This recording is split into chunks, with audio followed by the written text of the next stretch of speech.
Megan is going to do an LOTR quiz. And pardon me, my hand's a little shaky.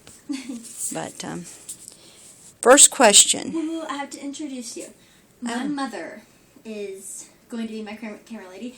I know Bree, my sister, was last time, but unfortunately the poor darling had to work. So, my mother, she doesn't like being on camera, so you're not going to get to see her, but she is beautiful and wonderful and smart. Okay, so first of all, I'd like to issue this challenge out to 2 other people that look like 4. Lori and Grace Griffith and Preston McLean Allison. I don't know why I used your middle name, but I did, so deal with it. Okay, and it's not really a challenge, it's more like a survey. So, yes. We'll get started. Yes, and the first question in the survey is, what line is the most memorable in LOTR? Oh no. There are so many. That's like 8 hours of quotes.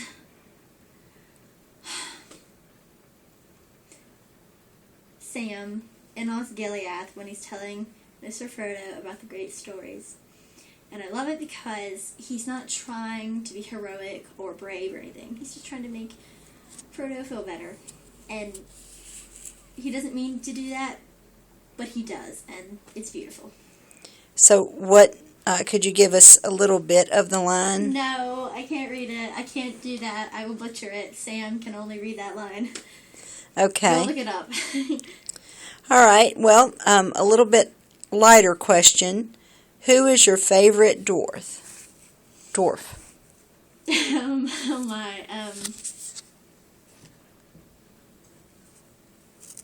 I really love Ori, just because here he is among all of these big, bad, kick-butt, dwarvish warriors, and he's over here with a little slingshot and a sweater, and he's just adorable. Okay. Third question. In LOTR, what emotion did you first feel?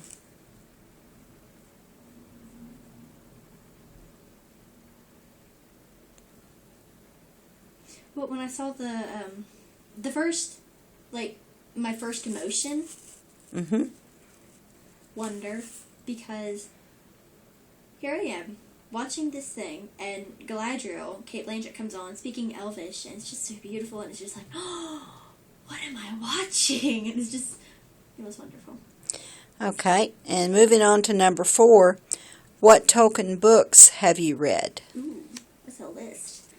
The Hobbit, of course, The Lord of the Rings, The Silmarillion, The Book of Lost Tales, The Unfinished Tales, The Tolkien Companion, and Bilbo's Last Song. Wow. And of course, I bet you've read each of those a few times. Quite. Okay. What one have you read the most, and how many times have you read it? Oh my. The Two Towers, just because it was the first one that I got and read, which is kind of sad because I didn't even read The Fellowship first. But I got it, and I read it, and I lost track at the 30th time. Oh my goodness. I'm kind of a nerd like that. Well, I'll definitely say so. Number 5, how long have you been a Tolkien fan? Well, I've known about it since I was 6 because of my father. We won't get into that story. But I didn't really understand it until I was like 10, so probably about 8 years. Okay. And question number 6, favorite member of the Fellowship? Sam.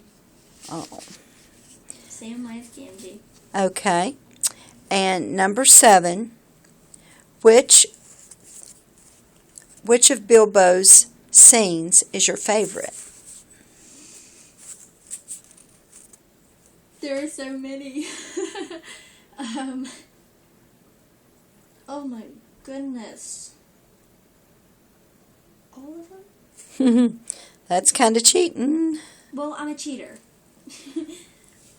I can't help it. He's just so wonderful. Okay. When Thorin was getting his butt kicked by Azog, and Bilbo ran at this huge pale orc with so much heart, just because He loved Thorin. I love that part. Okay. And question number 8, which actor would you like to meet the most? Ooh. Martin Freeman. He plays Bilbo. He is phenomenal. I can't believe I said that right. Wow. He's wonderful. Wow. Yes, I would say so. And question number 9, what do you think of Gollum? Ooh, I pity him. Because he's not an evil character. He's just a product of evilness. He was corrupted, and he does have his cute moments. I'm sorry.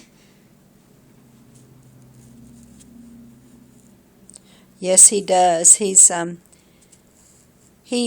character evokes a range of emotions in most people because they can't help but pity him, but yet they feel sort of an anger or resentment toward him, and then... Yeah, the Sheila incident wasn't very nice, but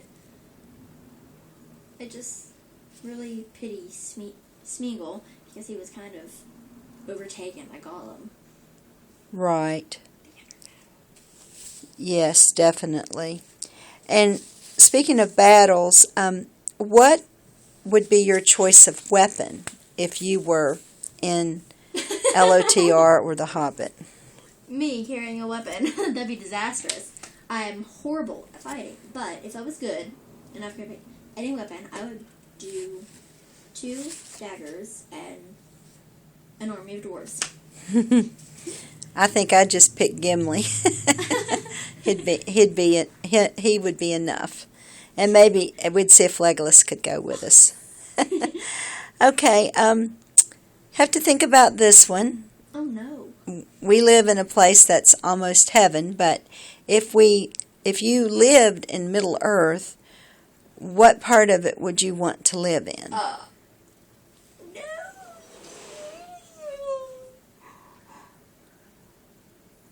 I have 2 places. It says your favorite, but maybe you can just travel back and forth a year at a time. Okay, where would you like to live in Middle Earth? The Shire or Mirkwood? Oh, it's hard to choose. They're like polar opposites, but they're both amazing. Well, in real estate, it's location, location, location. So I guess Middle Earth might be a little different. So that sounds great. And then sort of just a little bit different kind of question, but who is your favorite villain? Ooh. The Mouth of Sauron. He is amazing. He doesn't live long, but he's a very memorable character. Do you have any idea who he is? The guy that rides out to tell Aragorn at the Black Gate that Frodo is dead and holds up the maelstrom, and then Aragorn kind of slices his head off. Yes. Big teeth, no eyes, maggots. I'm sorry. Okay, so is that all the questions? Yes, that's all the questions, and I have one that I would like to ask, and we'll wrap up this session with it. This is a freebie, but if you could be Legolas, Gimli, Aragorn, or Boromir, or Faramir, who would you be? Legolas. He's amazing. Don't judge me. She's going to be teasing me over this forever. But yes, I would choose Legolas. I think of all the characters, he has the most fun. And exactly. At the heart of the story. He's so graceful too, like, oh, it's not fair. I can't help but see that this was, in some ways, very much written for Tolkien's children.